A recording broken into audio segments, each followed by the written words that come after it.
নানান আকার, ওই আকারের ভেতর ছড়িয়ে থাকা নক্ষত্রপুঞ্জকে কনস্টেলেশন বলা হয়। আজ শারদ সন্ধ্যায় দক্ষিণ আকাশে দেখা যাচ্ছে স্করপিও বা বৃশ্চিক রাশি, তার ঠিক পাশেই স্যাজিটেরিয়াস বা ধনু রাশি। উত্তর আকাশের দিগন্তে দেখা যাচ্ছে সপ্তর্ষি মণ্ডল, আর উত্তর দিগন্তের ঠিক 22.3 ডিগ্রির উপরে নিজ স্থানে অবিচল ধ্রুবতারা। ওই নক্ষত্ররা আসলে কি?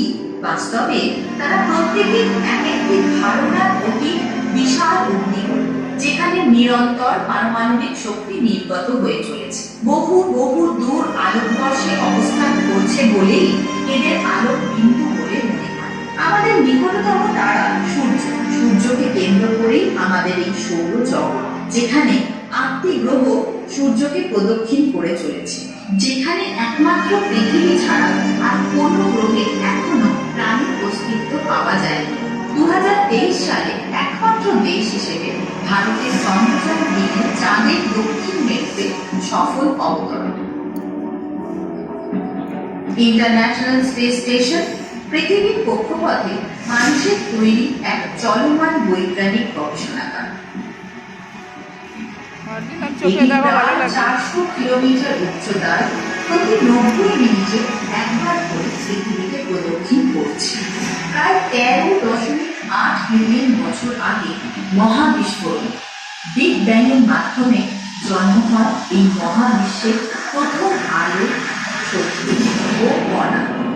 তার প্রায় 7.5 বিলিয়ন বছর পরে গ্যাস ও ধূলির মেঘ থেকে সৃষ্টি হয় তারাগুচ্ছ, ছায়াপথ, সৌরজগৎ ও আমাদের নীল গ্রহ পৃথিবী। এই পৃথিবীতেই লক্ষ লক্ষ বছর আগে ঘটেছিল প্রাণের উন্মেষ, আর বহু বিবর্তনের পথ ধরে পৃথিবীর বুকে আবির্ভূত হয়েছিল অতি বুদ্ধিমান প্রাণী মানুষ। সে তার জ্ঞান, বুদ্ধি ও অনুভূতির আলোয় ধীরে ধীরে অনুধাবন করতে থাকে বিস্ময়কর বিশ্ব ব্রহ্মাণ্ডকে। বুঝতে শেখে এই জগতে সবই এক মহাশক্তি রূপান্তর মাত্র। আজ আমরা সেই শক্তিকে অনুভব করি মা দুর্গার রূপে। তিনি সৃষ্টির আদি শক্তি, প্রাণের আশ্রয়। সেই চেতনার আলোকে আলোকিত হয়ে আজ দর্শন করতে এসেছি মহাশক্তির প্রতীক মা দুর্গা।